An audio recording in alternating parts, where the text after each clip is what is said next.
I think Cal has said a few times recently, talking about Ty's performance and maybe not even realizing he's being as impactful as he is because he's so quiet sometimes out there. Just how rare is that for a freshman, especially, to be that efficient and not have to go out and take a bunch of shots to impact the game? It's very rare because the biggest thing about being a freshman guard is understanding the pace and just the change of play you have to have from high school to college. And, he's one of those guys that just goes out and plays. He never complains about shots or wanting to play more point guard or anything like that. He just plays the basketball game, and you never really know, what he's done in the game till you look down after the game and you look at his stats. If you look at his stats, he's averaging like 14, 5 and shooting 40 from the three. And you'll go through a game and think he's only had about 6 points and taking 2 shots. So that that's just a compliment to the way he plays and things he's able to do. Jay Tippin, you got next, and then John Clay. Jay, as a former point guard yourself, I'm wondering how you assess the challenge Scottie Pippen will present for you guys. Oh, it's a big challenge. He's a really good player. He's kind of the engine to their team. He's a 20-point scorer. I think he's averaging 18 right now. He's not shooting the ball as well, numbers-wise, if you look at it, but you know what he's capable of doing. So, he's a big part of the game plan. He's a big part of the scout. He puts you in and they run a lot of good stuff for him. They put you in situations and predicaments where you have to make a lot of decisions. So, the big thing for us is, is trying to eliminate just his open looks and making them play inside the line, kind of pressuring them to wear them down a little bit early and things like that. But if we can make them shoot contested twos the whole night, then we'll feel pretty good about the job we did. And I wonder how you would – it seems to me Tai and Sabir are not identical in how they go about point guard play. Right. How different are they to your eye? And is that an adjustment the teammates have to make, or is basketball and you just kind of flow with it? It's more of an adjustment for us, because the thing about Sabir is the pace of the game.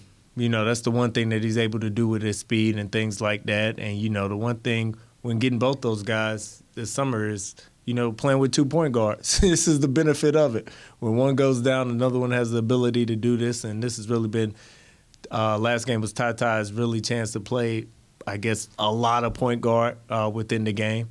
And he did a really good job with that. And we got to get that to carry over for the rest of the year. Because, if you want to be really good, especially late and in this conference, you have to have good guards. You look at teams who've won the conference and the last couple of years winning national championships, they play with multiple point guards. So we have that ability. Now we just have to be able to execute and continue to get better. Thanks. John Clay, go ahead. Jay, this team, especially with Sabir and Tai, seems to be an excellent passing team. Mm-hmm. How much of that can it be taught, or is it just instinct and basketball IQ?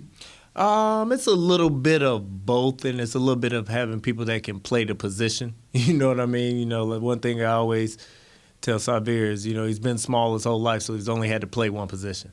He's never had to worry about anything else, so he's gotten comfortable being able to do that.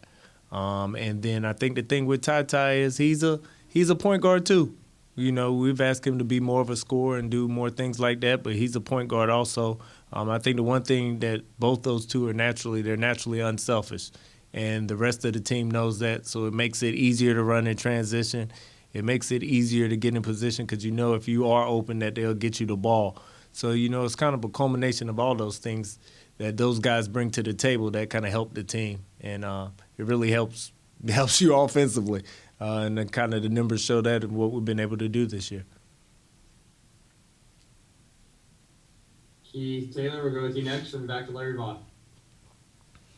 Hey, Jay, I know you've been a point guard, but how easy is it to be a point guard knowing you got a player like Oscar in the paint that can just rebound and random, and you have that option down the paint? How's that for a point guard to be able to have him in the post?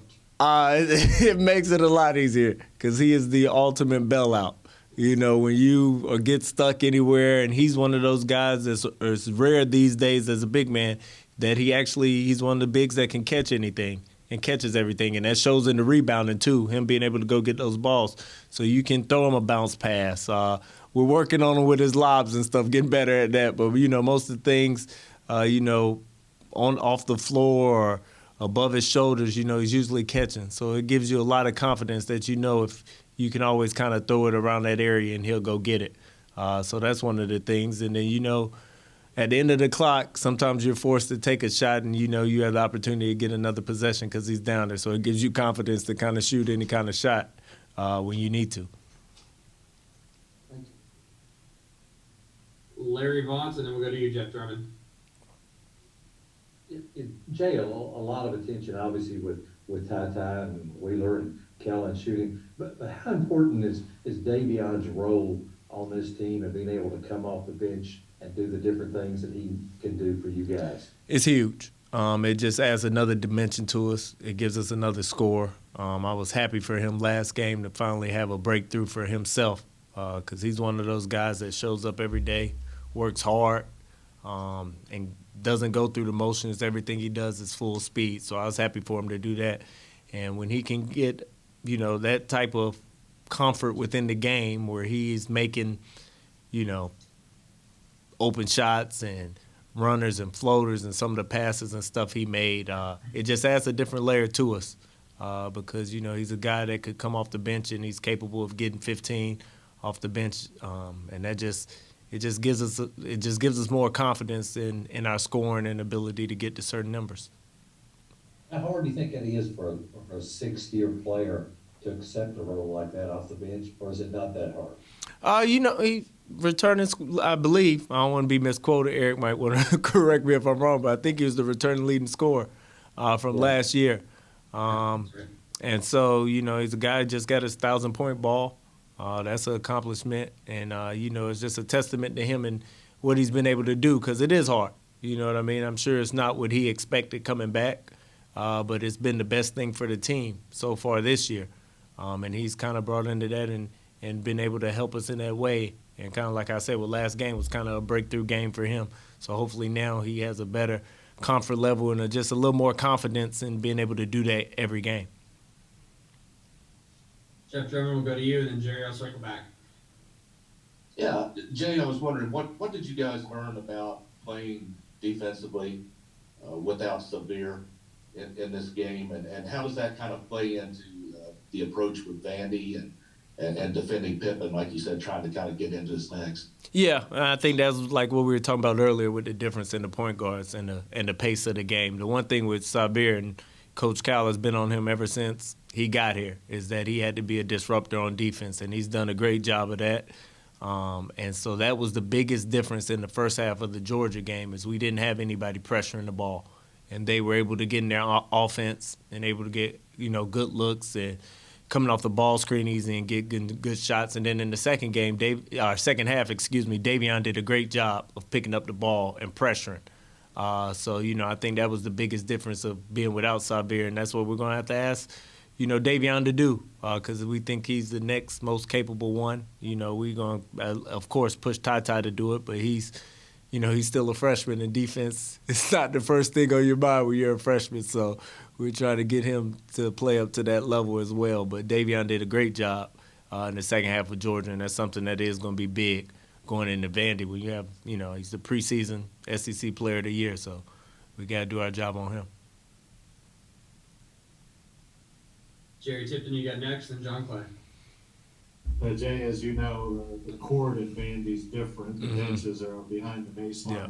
I'm wondering what factor that is in terms of coach-player communication, or in particular with Tai if he's the main point guard again. It's different because I think, I think Keon may be the only one who played there when the benches have been normal. Last year when we played with the COVID, we were still on the sideline there. So, it's a big difference, and Coach has already talked to him about it. So that's something that we just have to kind of explain to him and get him, because I remember my first time playing there. It's weird. It's completely different because, you get used to looking certain ways and knowing where the coaching stuff is, and now you might be at an end of a game and you're completely on the other side, offense, defense. You know what I mean? So it makes it hard just trying to communicate. So we just have to make sure that we have a good line of communication and getting them to understand, you know, how to look and how to get it relayed to the team. So it is very different. Sorry. You said Coach Cal talked to the players about it. Yep. What message do you think he wanted to get across to them? You know, just as a different element that they've never had to deal with before. That is something that we have to get, you know, accustomed to, which is hard in a short turnaround, but just getting their mindset on, you know, the different point of references that you have to deal with now. Thanks. John Clay, go ahead. Jay, this team is still looking for their first true road win. They've been close in the 2 games before, but we're not able to get it done. Is there one thing they need to do tomorrow night that they didn't do in the previous 2 road games? Execute down the stretch, offensively and defensively. That was kind of I think the same theme in both the Notre Dame and the LSU game. You get to a certain point in the game around that 6-5 minute mark where you have to really be on your P's and Q's on both ends of the court. And I think that's one thing that we know. You know, in the Notre Dame game, it's our first time going through it. In the LSU game, you know, we kind of had to do it on the fly because it's our first time playing without Sabir late down the stretch. So, you know, that's something that we've really worked on.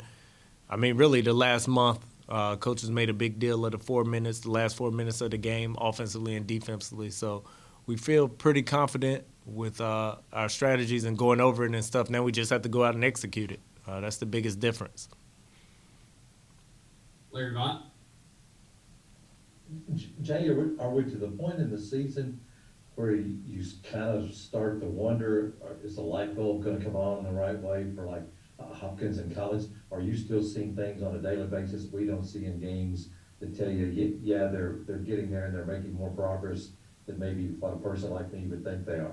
Oh, yeah. I mean, they've made tremendous strides, and they're continuing to make tremendous strides. You know, the one thing about our team this year, at least from my perspective, that's different from our team last year, is we're a lot older.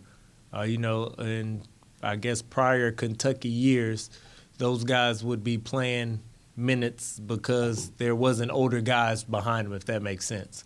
So, you know, you would be seeing more of them, and they would be growing on the court in games. You know, right now they're growing in practice, through workouts, in the weight room and stuff like that. So I think that's the one thing that's you aren't seeing because, you know, we got guys playing good. You know, you got the 4 guards who have been playing good. Jacob has really turned the corner. You got Oscar who's, I mean, it's hard not to want Oscar on the court for every minute. So that's just things that these guys are having to deal with. But they've continued to keep great attitudes and continue to work hard and come in every day. And they're getting really a lot better. So I think that's just a big thing is this. You're not seeing them on the court, but it doesn't mean, you know, it's something they aren't doing. It's more so what the people in front of them have been playing really well. And when the opportunity comes, they have to be ready to perform. And that's something we continue to preach to them. So hopefully they'll be ready, but they're doing the work and they're having great positive attitudes about it. Couple more minutes, guys. We'll go to John Wong. Jay, by all previous standards, this is a relatively new coaching staff coming together. Mm-hmm. And Cal was talking the other day about how he loved the enthusiasm of the group. We see you guys on the sidelines. You're pretty animated. Can you just kind of assess how the coaching staff is coming together? I mean, we're really close. And that makes for a tight-knit coaching staff. And, you know, it trickles down to the players. If they see it, then they know that we're in the foxhole with them. And I think everybody has done a good job of accepting their role and doing what Coach is asking them to do.